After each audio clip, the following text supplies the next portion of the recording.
sejak kebangkitan ulama bersama pengikut-pengikutnya istiqomah dan setia jaga akidah dan sunnah Rasulullah. Alhamdulillah segala puji baginya ulama bersama pengikut-pengikutnya istiqomah dan setia menjaga agama nusa dan bangsa. Mari kuatkan niat kita, kita bulatkan tekad kita, terus lanjutkan amal kita, mengembangkan hikmah kita. Assalamualaikum warahmatullahi wabarakatuh. Al-Fatihah.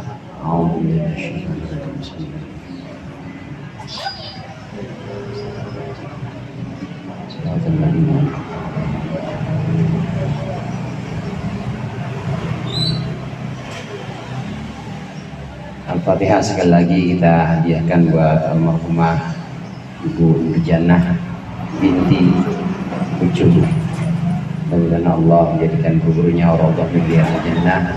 Allah ampuni dosa-dosanya dan Allah jadikan kuburnya taman dari taman-taman surga akhirat dunia. Al-Fatihah.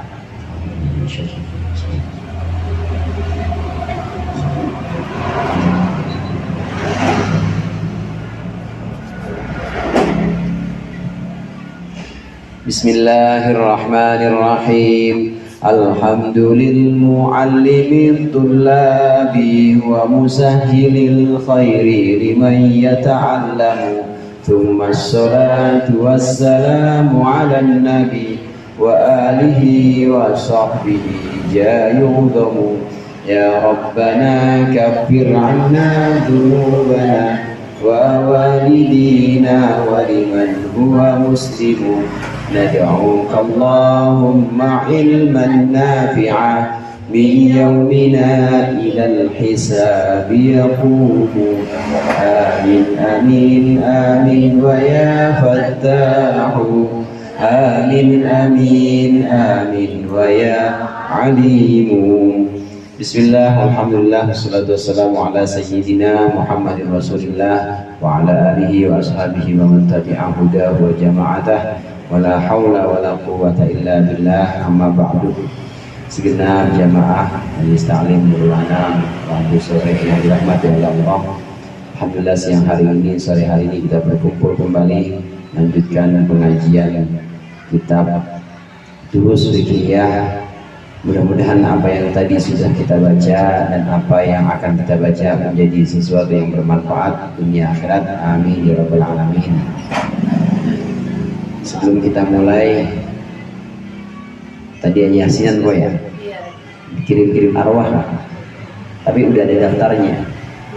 Nah dibuatin aja itu, nanti dibuatin daftarnya, termasuk dimulai dari ini, dimulai dari orang tua, guru-guru yang paling lama di sini ada Wali Sepuh, Nabi Amin Sarbini, kemudian Ibu Masyar, kemudian Injil. Nanti setelah itu baru orang tua kita yang sudah almarhum, almarhumah, ibu-ibu kita ditulis di situ. Nah, nanti daftar setelah almarhumah yang ini, yang lama maksudnya orang tua dan kerabat-kerabat yang lama, baru nanti jamaah sini maksudnya. Nanti ya itu Nur dibuat. Kalau Boylai mau tulisin di WA, tulis WA aja, kirim ke rumah, nanti rumah yang itu yang nge-print, nanti di print. Iya boleh. Jadi setiap itu ada daftar ininya, daftar almarhum. Ibu-ibu juga boleh, ibu-ibu boleh daftarin satu orang, misalnya dua almarhum atau dua almarhumah, misalnya bapak atau ibunya, boleh, nanti biar dibacakan dua aja kali ya, biar nggak kebanyakan, dua. Jadi nanti mulai dari Rabu depan insya Allah itu sudah dikirimkan hadiah Fatihah, dan rutin Kalau dikirimkan rutin, ini berarti almarhumah nanti dapat kiriman dan merasa, oh iya nih, ingat sama kita yang udah dikubur. Ini tetap kirim doa, kirim Fatihah setiap Rabu. Kalau kita melakukan seperti ini, insya Allah nanti kita juga akan diperlakukan seperti ini oleh anak-anak kita. Akan Allah kirimkan juga, Allah buat anak-anak kita itu anak yang soleh-solehah dan selalu kirim doa untuk kita. Mari sama-sama kita lanjutkan sampai pada pembahasan benda-benda yang terkena najis. Najis mughalladhah sudah, kemudian najis mutawassithah juga sudah. Jadi 3 macam najis sudah kita bahas kemarin. Najis yang pertama yaitu najis ringan atau najis mukhaffafah, hanya ada 1 macam, yaitu air kencingnya bayi laki-laki yang belum berumur 2 tahun dan juga belum makan apapun kecuali susu. Jadi hanya makan susu atau minum susu saja. Kemudian mughalladhah, najis berat, yaitu najis anjing atau babi atau yang merupakan keturunan persilangan dari anjing dan babi, itu najis mughalladhah. Nah, selain 2 ini berarti najis mutawassithah. Termasuk najis mutawassithah itu bisul atau bisul. Kalau udah bisul, kalau udah pecah keluar apanya Bu? Nah itu juga termasuk najis mutawassithah. Namun najis mutawassithah nanti dibagi menjadi 2 kalau dilihat dari kadarnya, banyaknya. Ada yang diampuni, ada yang tidak diampuni. Ini najis mutawassithah. Najis mutawassithah dibagi menjadi 2, dilihat dari kadarnya. Ada yang diampuni kalau sedikit dan ada yang tidak diampuni. Yang tidak diampuni harus kita bersihkan.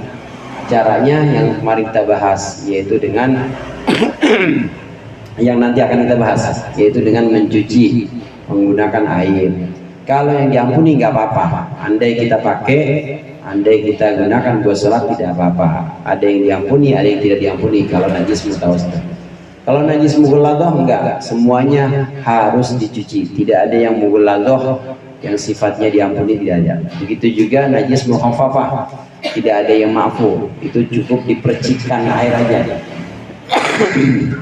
Dikepretin atau disemprotin aja, itu najis mukhaffafah sudah bisa hilang. Pembagian najis menjadi yang diampuni dan yang tidak diampuni ini hanya untuk najis mutawassithah. Nah, kemudian najis mutawassithah nanti juga ada pembagian yang disebut dengan najis ainiyah, ain, dan najis hukmiyah. Ain artinya apa Bu? Ainun, mata. Ainiyah artinya najis yang kelihatan oleh mata kita.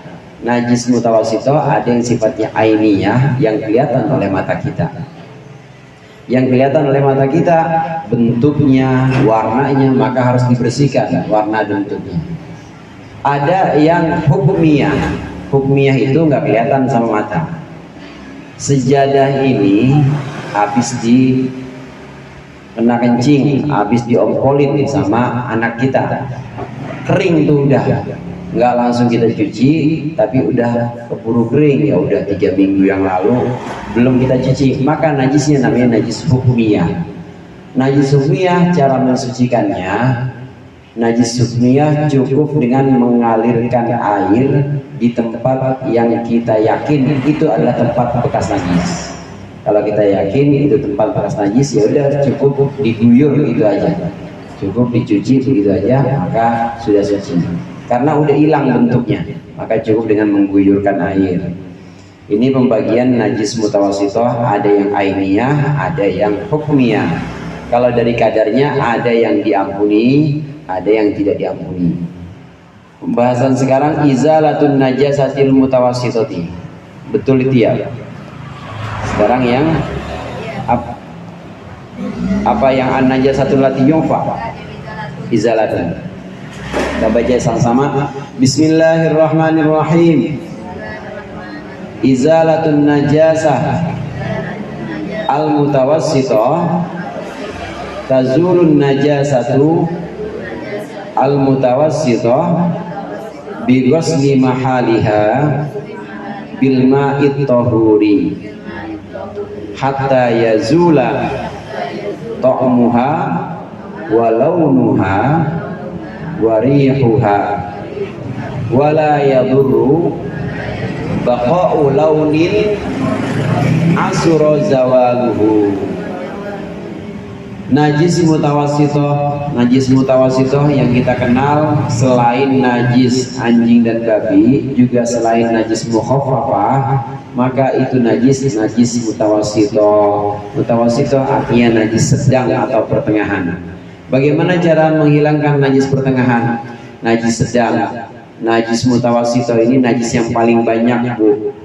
Najis yang paling sering kita temui dalam kehidupan kita sehari-hari. Cara menghilangkan najis mutawassithah bi ghusli mahalliha bil ma'it tahur.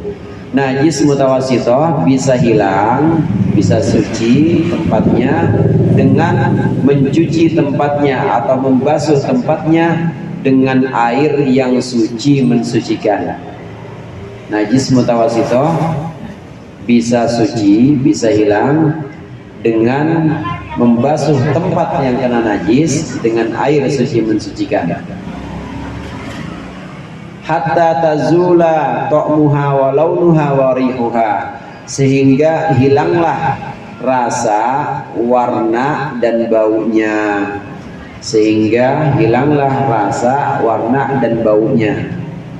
Saya ulang, najis mutawassithah bisa hilang dengan membasuh tempat yang kena najis dengan air suci mensucikan hingga hilanglah rasa, warna dan baunya. Wala yadurru baqa'u launin asura zawaluhu, dan tidak apa-apa tersisanya warna yang sulit dihilangkan. Tidak apa-apa jika masih ada sisa warna yang sulit dihilangkan. Tidak apa-apa jika masih ada sisa warna yang sulit dihilangkan. Najis mutawassithah atau najis pertengahan, cara menghilangkannya adalah dengan membasuh tempat yang kena najis. Dibasuh dengan air suci mensucikan. Kita kemarin sudah kenal ada air suci mensucikan, ada air suci tapi tidak mensucikan.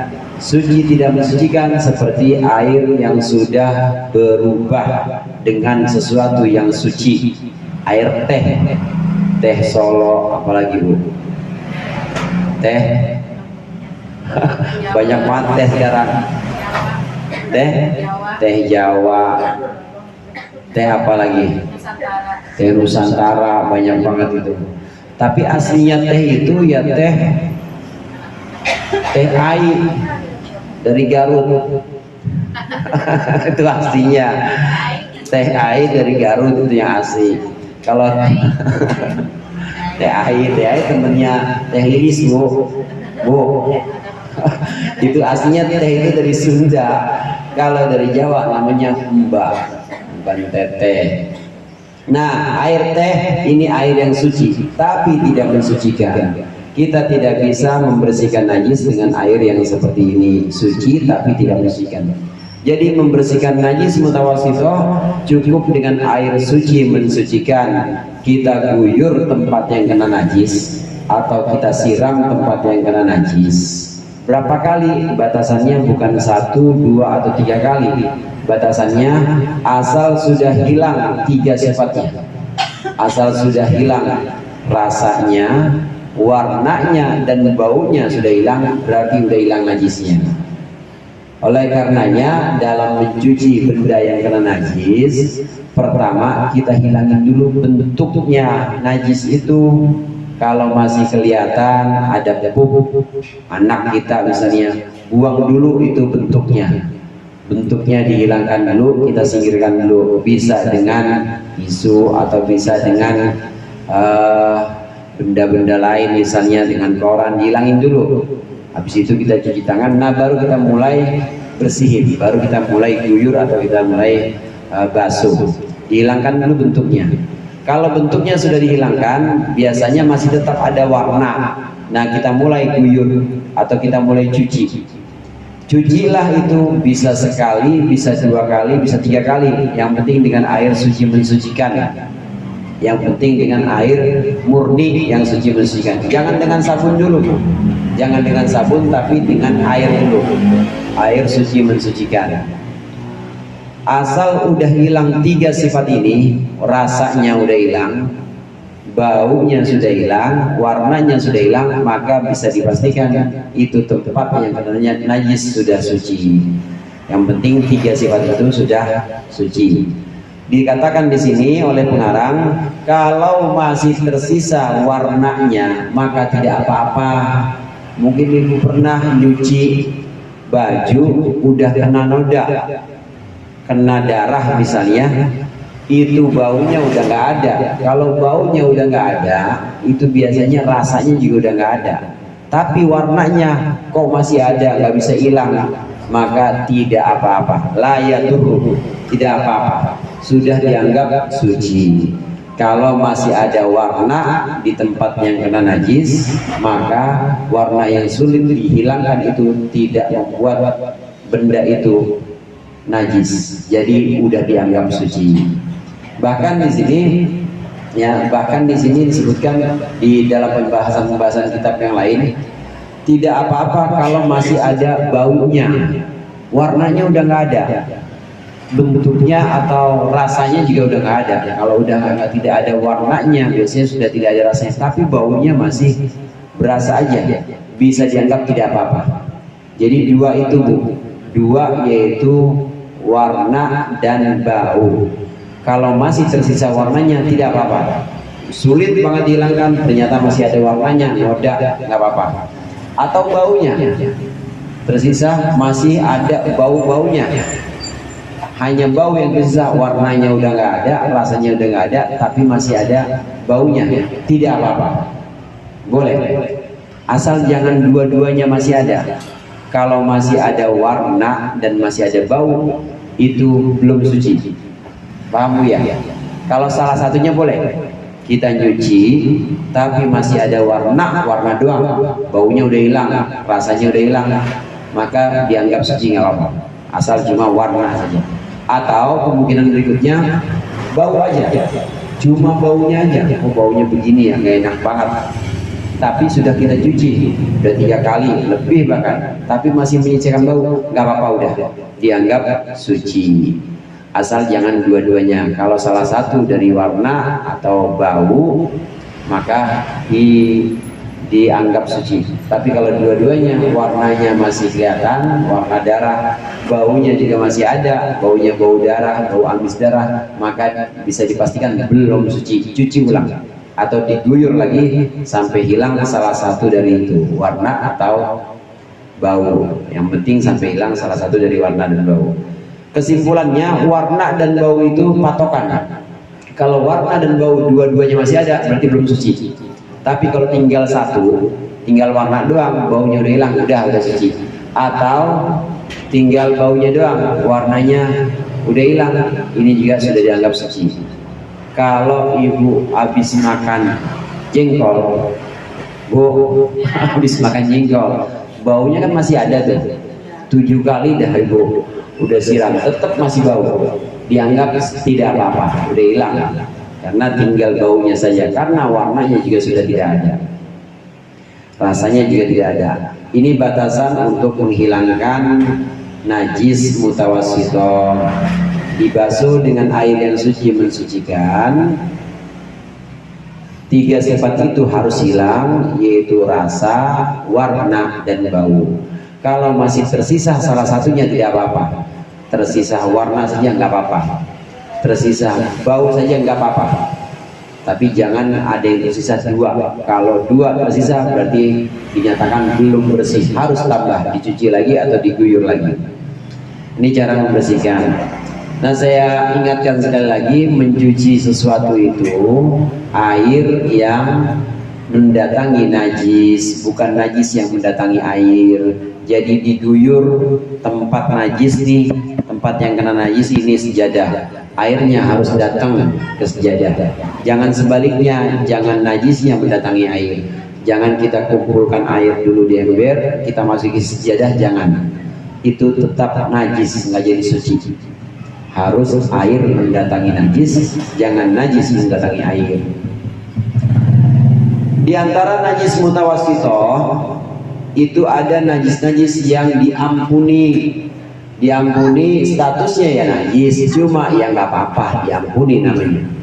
Ini najis-najis yang diampuni di baju. Ini ada berikut ini pembahasannya. An-najasatul lati yu'fa anha. Ini adalah najis-najis yang diampuni.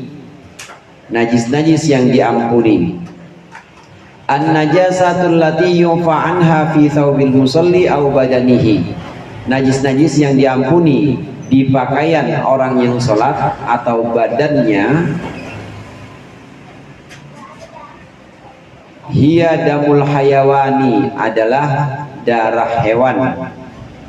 Allati la nafsa lahu sa'ilatun, yang tidak ada nafas atau tidak ada keadaan baginya yang mengalir. Darah maksudnya tidak ada darah yang mengalir bagi binatang tersebut. Darah dari hewan yang tidak ada darah banyak mengalir. Satu. Kemudian wawanimu dzubabi, dan tai laler. Bukan tai lalat bu, tai laler. Tainya laler maksudnya. Wadamul batarati, dan darah melenting. Tahu melenting? Kalau kita kena api misalnya, itu kan melenting tuh bu. Nah itu namanya batarot. Itu dalamnya kan ada cairan. Nah itu juga termasuk yang najis. Qaliluhu wa kathiruhu. Qaliluhu sedikitnya damul batarat, baik sedikit, wa kathiruhu ataupun banyak. Saya ulang, tai lalar,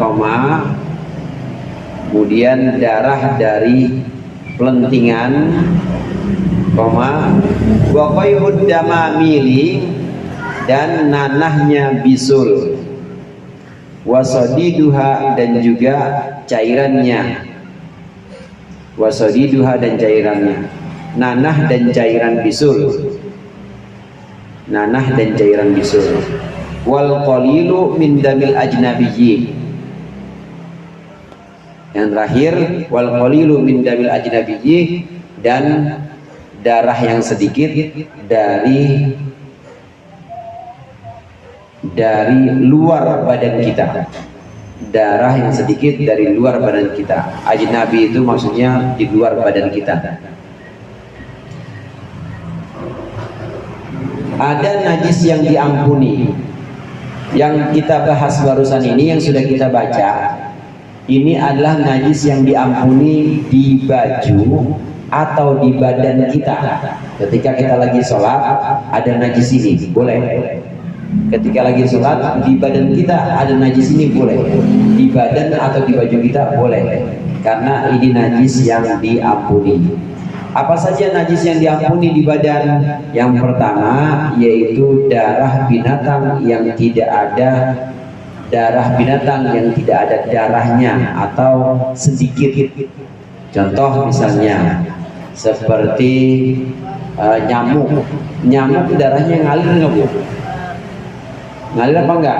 Enggak. Kita lagi sholat, nah kemudian ada nyamuk, kita tepok, nyamuknya buang. Karena nyamuknya bangkai najis, jangan dibawa-bawa sholat, segera kita kepretin, kita hilangin. Nah darahnya masih nempel di mukena, maka darah ini darah yang diampuni, najis yang diampuni, yaitu najis dari binatang yang darahnya sedikit diampuni, darah nyamuk misalnya. Yang kedua yaitu tai lalat atau tai binatang-binatang yang memang sulit kita hindari.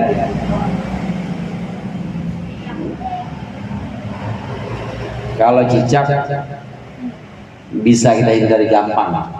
Ini binatang-binatang yang memang sulit kita hindari dan sangat kecil. Ibu pernah lihat tai lalat? Bu, kelihatan apa enggak? Enggak kelihatan, kecil.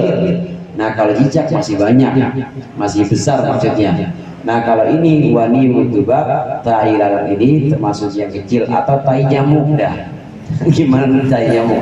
Itu termasuk yang najis tapi diampuni. Kalau ada di badan kita atau kena di mukena kita, di pakaian sholat, maka diampuni. Boleh tetap digunakan untuk sholat. Kemudian yang berikutnya yaitu darahnya pelentingan. Darahnya pelentingan itu darah dari apa? Melenting itu bahasa Indonesia apa? Melenting. Iya. Melenting itu dalamnya ada darahnya atau ada cairannya najis, tapi diampuni. Kalau kena badan kita lagi sholat pecah tiba-tiba, atau kena ibu lagi sholat pecah, nggak apa-apa, lanjutin sholat aja. Najis memang tapi diampuni, tidak apa-apa. Kemudian yang berikutnya yaitu nanah dan juga cairan bisul. Sodik itu cairan yang putihnya bu, bisul, koreng, macam-macam dah pokoknya. Yang ada di kulit luka itu biasanya suka ada cairan putihnya, namanya sodik. Atau nanah misalnya, itu juga suka ada dalam luka, di luka badan-badan kita. Nanah atau cairan putih yang ada pada luka, pada borok, ini najis, cuma diampuni. Kalau kena badan kita nggak apa-apa dipakai sholat, atau kena baju kita nggak apa-apa, diperbolehkan dan diampuni najisnya. Nah yang terakhir satu lagi, darah bukan dari badan kita tapi darah dari luar kita, kecipratan. Namanya tukang jagal, dia tukang motong, kecipratan darah. Maka darah ini asal sedikit, qalil, kadarnya sedikit, maka diampuni.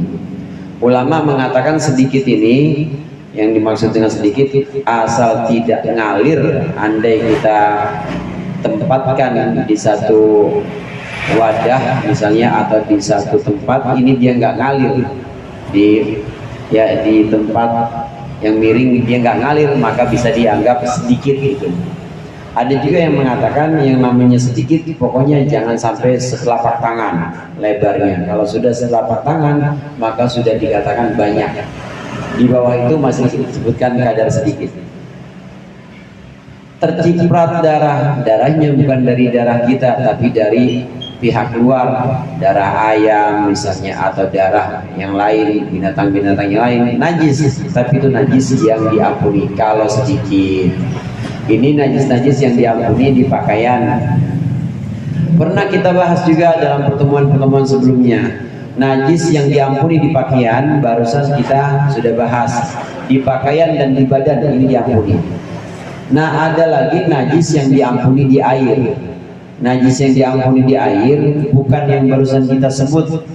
Najis yang diampuni di air antara lain adalah bangkai binatang yang tidak ada darah mengalir atau yang darahnya sedikit. Nyamuk itu bangkai mati, maksudnya nyamuk dalam keadaan mati, bangkai masuk ke dalam air boleh, tidak apa-apa. Air sedikit maka tidak membuat air itu najis, diampuni dan tidak membuat air itu menjadi najis. Kemudian termasuk juga najis yang diampuni di air selain bangkai adalah paruh atau moncong binatang yang minum di situ, yang minum di tempat air kita. Kita tahu kucing atau ayam kan makanannya kemana aja, najis itu moncongnya, dia minum di tempat air kita, di ember tempat kita wudhu misalnya, tidak apa-apa. Ini namanya diampuni di air. Najis yang diampuni di air ini tidak diampuni di pakaian. Begitu juga najis yang diampuni di pakaian atau badan tadi ini tidak diampuni di air. Tadi di antara najis yang diampuni di pakaian itu adalah darah, Bu.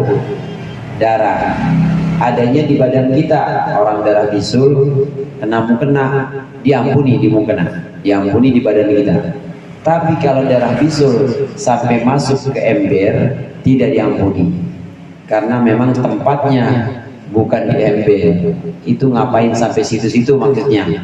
Kau bisa ceroboh, darah bisul bisa sampai netes, maka tidak diampuni. Lain halnya dengan tadi, dengan yang diampuni di air, nyamuk atau laler mati masuk ke ember, ya emang tempatnya nyamuk sama laler karena adanya di kamar mandi dan sulit kita menghindari, maka diampuni di air. Tapi bangkainya, bangkai nyamuk atau bangkai laler, hukumnya tetap najis.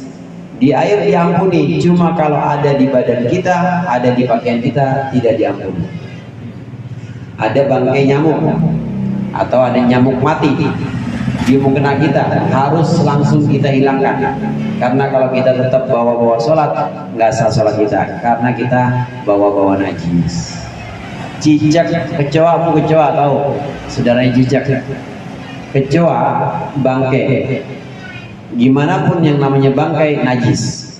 Tapi kalau dia masuk ke dalam air diampuni, karena dia diampuni di air, bangkai kecoa.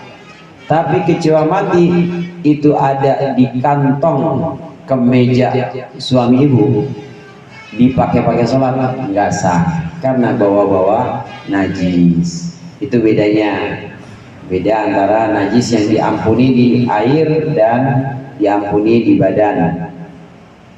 Kemudian ada satu lagi sedikit di sini, alladzi yathuru minan najasati la yathuru syai'un minan najasati illa ithnani atau illa ithnani. Tidak bisa suci apapun dari najis, itu tidak bisa suci kecuali dua. Al-khamru, yaitu arak,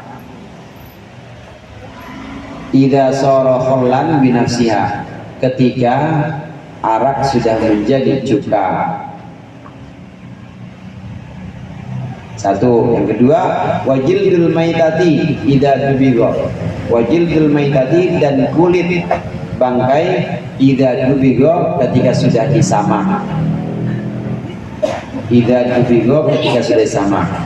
Najis bagaimanapun najis tidak akan bisa suci kecuali dua ini. Yang pertama, arak ketika sudah berubah menjadi cuka. Yang kedua, kulit bangkai ketika sudah disamah.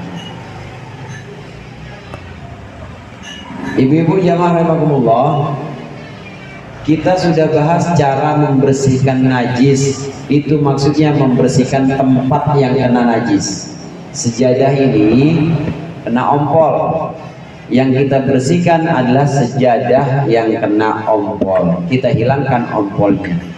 Setelah kita hilangkan, sejadahnya suci nggak, Bu? Setelah kita hilangkan najisnya, sejadahnya suci atau tidak? Suci. Ini artinya kita sedang mensucikan tempat yang kena najis. Adapun najisnya selamanya nggak bisa suci. Namanya ompol ya ompol, nggak bakal bisa suci. Ompolnya artis, Ustaz. Meskipun ompolnya artis, tetap najis. Yang namanya darah ya najis. Yang namanya darah ya najis, nggak akan bisa suci. Bedanya tadi ada yang diampuni, ada yang tidak. Tetap yang namanya darah namanya najis. Namanya darah pasti najis, tidak bisa suci. Tapi ada dua najis yang bisa suci. Apa itu? Arak.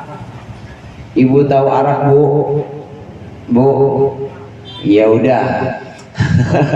Kalau ibu nggak tahu arak, ibu tahu tuak-tuak. Tuak ya perasan ya. Pokoknya sesuatu yang melalui perasan buah-buah, baik itu apel dari kurma, kemudian diperas, difermentasi, itu kemudian jadi arak. Ada alkoholnya. Ciri khasnya arak itu ada alkoholnya, baunya nyengat. Kalau sudah ada alkoholnya, baunya nyengat, maka najis. Itu namanya arak, terbuat dari buah biasanya.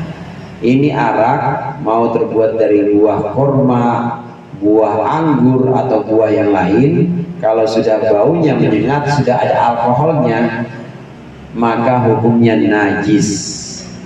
Najis. Tapi bisa suci nggak? Bisa. Kalau sudah berubah jadi cuka. Prosesnya itu dari perasan buah yang Jidah dulu sering bikin dari air tebu ide ya. Dari air apa? Air apa? Yang Jidah suka bikin dulu. Dari itu kalau nggak salah dari tuak apa dari legen gitu, tapi legen di Jakarta nggak, dari tuak kalau nggak salah. Bukan, iya, tapi juga termasuk itu, ada alkoholnya juga.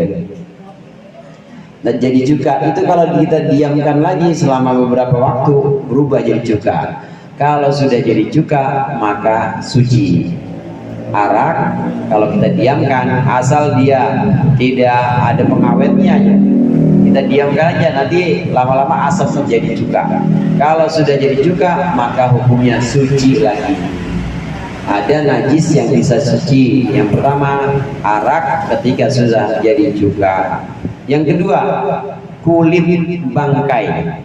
Nah sekarang kita ulangi lagi sedikit tentang bangkai. Yang dimaksud dengan bangkai di sini semua binatang mati yang tidak bisa dimakan dagingnya atau haram dimakan dagingnya, atau binatang mati matinya tidak disembelih secara syar'i, meskipun dia bisa dimakan atau halal, tapi kalau matinya karena COVID, bukan karena disembelih, matinya dia kena flu burung misalnya, maka hukumnya bangkai, najis. Ada binatang dia hukumnya dia matinya tabrak truk, maka hukumnya najis karena dia bangkai. Jadi bangkai yang dimaksud di sini tidak harus bau. Bangkai atau maitah yang dimaksud di sini semua binatang mati dan dia haram dimakan, binatang yang haram dimakan, atau binatang mati halal dimakan tapi dia matinya tidak disembelih secara syar'i, maka hukumnya bangkai dan najis. Kalau sudah najis tidak boleh dimakan. Semuanya jadi Ustaz mubazir dong itu. Namanya sapi berapa Bu? 25 juta ya? 25 juta. Hah? 30-an.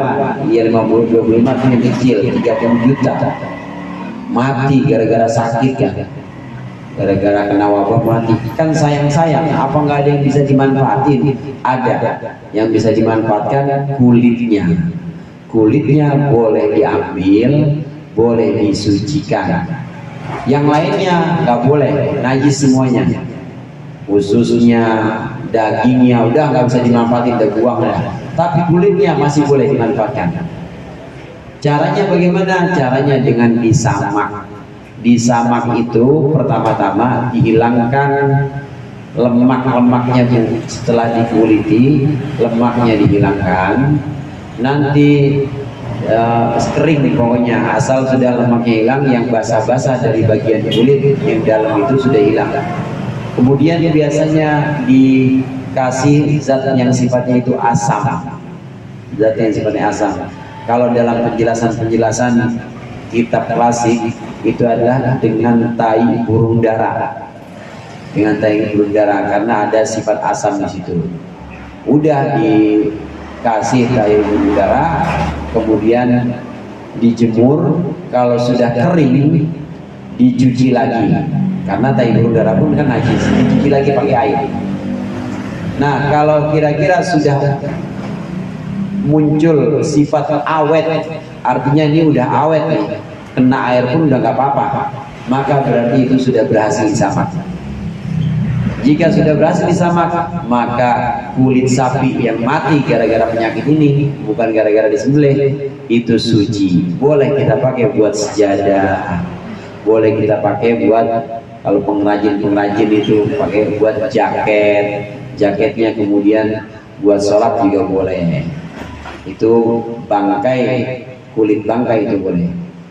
Ini sapi atau yang lain misalnya. Ibu tahu ular, Bu? Ular itu kalau mati itu bangkai atau bukan bangkai?